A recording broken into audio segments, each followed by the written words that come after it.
Hola, bienvenidas y bienvenidos nuevamente a Voces de la Historia de México Tenochtitlan. En esta ocasión vamos a hacer una cápsula un poco especial porque hoy, bueno, mejor dicho, mañana, es 12 de diciembre, la fecha de conmemoración de las apariciones de la Virgen de Guadalupe para la Iglesia Católica, para los fieles católicos, y una fiesta muy importante en la Ciudad de México, una fiesta que hace que confluya muchas, millones de personas, 9 personas se dice, como un número conservador, en torno del santuario del Tepeyac. Y es importante comentar, me parece que desde la historia profunda, antigua de la Ciudad de México, que es un santuario que forma parte de una geografía sagrada muy importante en toda la ciudad. En el norte de la cuenca, por supuesto, pero que también, les digo, tiene reverberancias y está acompañada de otros cerros sagrados en nuestra cuenca, o que fueron en algún momento cerros sagrados en esta cuenca de México. De ahí también que hubiera sido necesario en los relatos de los mexicas, de los mexitin, de los azteca mexitin, que se apropiaran simbólicamente, narrativa y discursivamente de estos lugares. Vamos a hacer un par de muestras de cómo ocurrió esta apropiación de los mexitin sobre estos cerros sagrados y especialmente sobre el cerro del Tepeyac. Vamos a retomar un fragmento de este libro, Los Anales de Cuautitlán. Ya lo hemos tenido aquí, ya sabemos que se trata de una paleografía y una traducción del doctor Rafael Tena, del maestro Rafael Tena, un gran paleógrafo, un gran antropólogo también, y etnohistoriador, que nos señala, aquí nos hace el favor de traducirnos en este documento, que es un documento de la segunda mitad del siglo XVI, donde se conjuntan los relatos sobre el pueblo Cuautitlancalca, y además se hacen referencias a la migración de los mexitin. En el año Setecpac I Pedernal, que en este documento el maestro Tena hace equiparable a 1168, es decir, al siglo XII. Estamos hablando de que estos hechos estarían ocurriendo hace aproximadamente 900 años, poco más o menos. Nos dice que en este año llegaron los chalcas, tlacoxcalcas y yaotl, o sea, llegaron a la cuenca los chalcas, tlacoxcalcas. Y yaotl, que era un dirigente, mereció tierras. También en este año se fundaron los señoríos de Tepeyacac y Chololan. Tepeyacac, que era el nombre en náhuatl de esa eminencia que hoy conocemos como Cerro del Tepeyac. También el maestro Tena nos ha legado en esta edición, las 3 crónicas mexicanas, la que también hemos tenido aquí, la crónica mexicana, pero en este caso en náhuatl. Es un documento elaborado por Domingo Chimalpain, que recopiló de otros documentos y de narraciones de las que pudo obtener, y que el maestro Tena ha nombrado Crónica Mexicana en náhuatl. Esta no tenía un título propiamente, y la primera frase, que es con la que se le conoce, es Historia o Crónica y con su calendario mexicana. así, historia o crónica y con su calendario mexicana. Y en lo que se refiere al año Omeacat II Caña, 1247, aquí sí, es Chimalpain quien está dando la fecha de mediados del siglo XIII. Dice, entonces, al cumplir 4 años en Tecpayocan, los mexicas ataron sus años por cuarta vez. Y el tizón de fuego cayó sobre el cerro Tecpayo. El Tecpayo es una elevación de la Sierra de Guadalupe en el norte de la Cuenca de México. Algunos antiguos mexicas dejaron consignado que esto aconteció mientras Toscuezcueztli aún acaudillaba a los mexicas, y que en cuanto él murió, los mexicas partieron de Tecpayocan. Llegaron pues a Atepetlac, a Coahualtlayaucan y a Tepeyacac, donde ahora está Nuestra Señora Santa María de Guadalupe, y a Tepetzinco. En estos 4 lugares solo estuvieron de paso.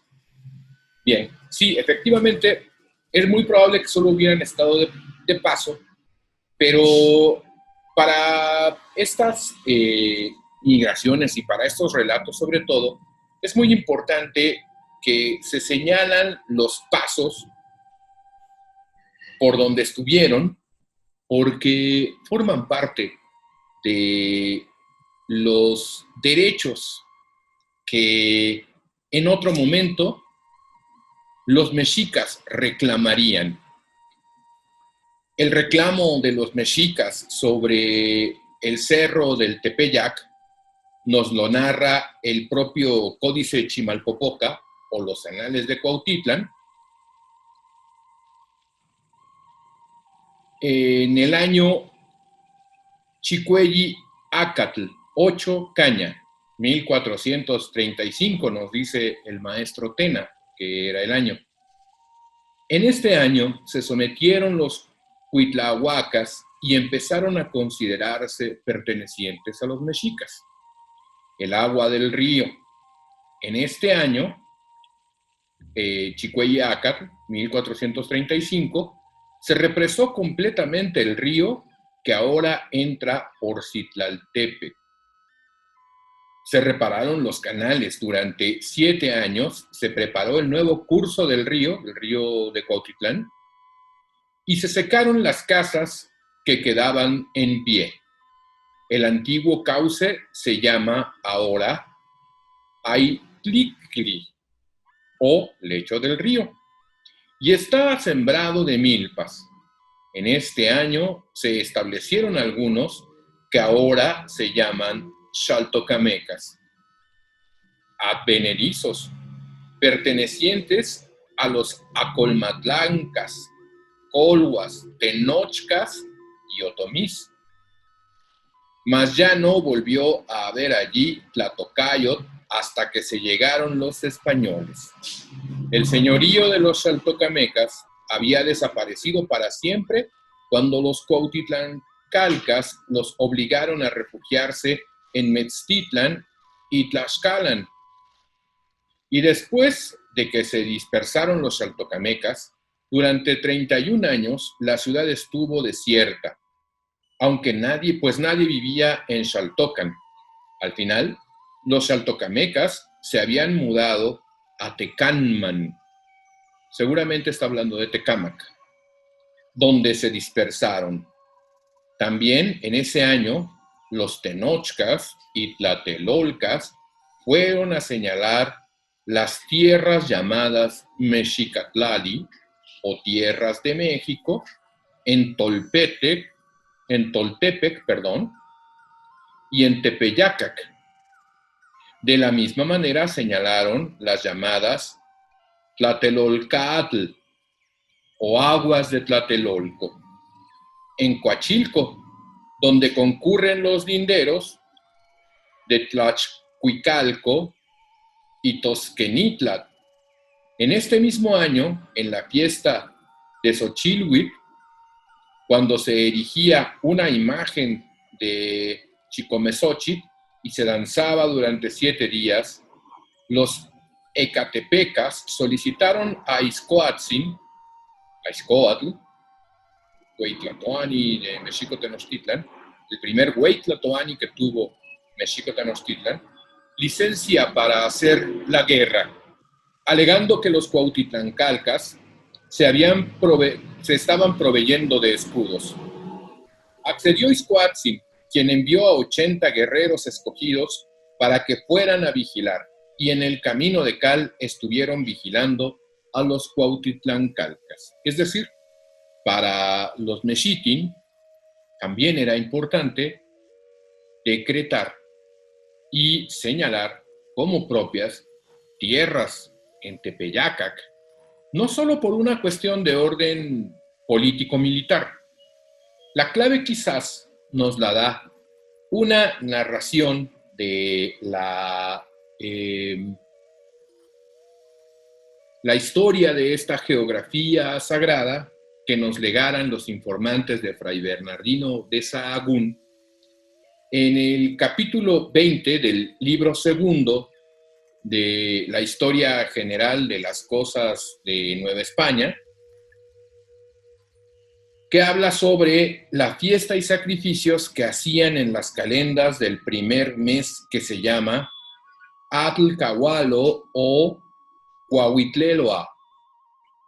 No hay necesidad en este segundo libro de poner confutación de las ceremonias idolátricas, nos dice el fraile, que en él se cuentan porque ellas de suyo son tan crueles y tan inhumanas, que a cualquiera que las oyere le pondrán horror y espanto. Y así no haré más de poner la relación simplemente a la letra. En las calendas del primero mes del año, que se llamaba Cuauhtleoa, y los mexicanos le llamaban Atlcahualo, el cual comenzaba el segundo día de febrero, hacían gran fiesta a honra de los dioses del agua o de la lluvia, llamados Tlaloque. Y bueno, aquí nos va a empezar a relatar de la ceremonia, no la voy a repetir, pero ya vieron ustedes cómo la categoriza el fraile, y nos dice que se hacían sacrificios en ciertos lugares de la laguna, y ahora los va a nombrar. En un lugar llaman Tepetzinco, monte conocido que está en la laguna, y a otros en otro monte que se llama Tepepulco, que hoy es el peñón, conocido como el Peñón Viejo o Peñón del Marqués en Iztapalapa, en la misma laguna, y otros en el remolino del agua que llaman Pantitlán. Gran cantidad de sacrificios se hacían ahí, y dice aquí que en esta misma fiesta, en todas las casas y palacios, levantaban unos palos como varales, en las puntas de los cuales ponían unos papeles llenos de gotas de hule o chapopote, a los cuales papeles llaman amatetewi. Esto hacían a honra de los dioses del agua. Los lugares donde se hacían las ceremonias eran los siguientes. El primero se llama Cuautepetl, Cuautepe. Es una sierra eminente que está cerca de Tlatelolco. Y a las víctimas sacrificiales les ponían el nombre del monte, que es Cuautepetl, y los componían con unos papeles teñidos de color encarnado, o sea, rojo. Al segundo monte, a donde se realizaban sacrificios, le llamaban Igualtecat, que es una sierra eminente que está junto a Guadalupe. Ponían el mismo nombre del monte a los sacrificados, que es Igualtecat, y componían los arreglaban, los vestían con papeles teñidos de negro con unas rayas de tinta colorada. El tercer monte sobre el que se hacían sacrificios se llama Tepetzinco. Es aquel montecillo que está dentro de la laguna frontera de Tlatelolco. Allí a la víctima sacrificada la llamaban Quetzalsoch, porque así se llama también el monte por otro nombre, y la componían, es decir, la arreglaban con unos papeles teñidos de tinta azul. El cuarto monte sobre que se hacían sacrificios se llama Poyautla, y es un monte que está en los términos de Tlaxcala. Y ahí, junto a Tepetzinco, a la parte de oriente, tenían edificada una casa que llamaban Ayaucali. En esta casa hacían sacrificios a honra de aquel monte y los llamaban Poyautla, como al mismo monte que está allá en los términos de Tlaxcala. Los arreglaban, los vestían con unos papeles rayados con aceite de hule. El quinto lugar en que hacían sacrificios era el remolino o sumidero de la Laguna de México, al cual llamaban Pantitlan, y a quienes ahí sacrificaban Epcoatl. El atavío con que los aderezaban, es decir, los vestían, los arreglaban, eran unos atavíos que llaman Epnepaniuki, perdón. El sexto lugar o monte donde mataban estas personas, donde se hacían estos sacrificios, se llama Cocot. Es un monte que está cerca de Chalcoatenco. Cocot. Hoy ahí hay un pueblo que se llama Cocotitlán. A los niños que ahí mataban, llamabanlos Cocot, como al mismo monte, y aderezábanlos con unos papeles a la mitad colorados y a la mitad leonados. El séptimo lugar, donde mataban, donde hacían sacrificios, era un monte que llaman Yaumeque, que está cerca de Atlaquihuaya, o sea, Tacubaya. Poníanlos el nombre del mismo monte y ataviábanlos con unos papeles de color leonado. Pues bien, aquí nos ha hecho un recorrido muy breve, muy sintético, esta narración de la historia general de las cosas de Nueva España, de esa geografía sagrada de la cuenca y un poquito más allá, ya nos habló de Tlaxcala, que era trascendental en la vida de los pueblos mesoamericanos, porque esa geografía sagrada era la manera en que comprendían el mundo a través de los signos de la naturaleza. No signos mágicos necesariamente, sino de observación astronómica, para conocer las etapas del año, para saber cuándo sembrar, cuándo recoger, cuándo deshiervar, etcétera, para regir la vida productiva en su totalidad.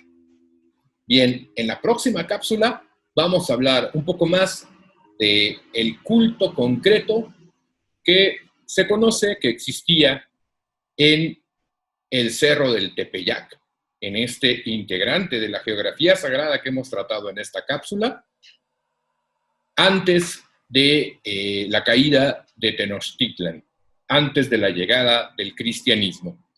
Y vamos a ver también cómo los pueblos originarios fueron capaces de poner en práctica un rasgo cultural muy importante en Mesoamérica, que es la integración de los recién llegados y su cultura. La integración como un acto positivo, como un acto de proacción y no solamente una sumisión. Pues bien, nos vemos en la próxima cápsula de Voces de la Historia de Mexico Tenochtitlan.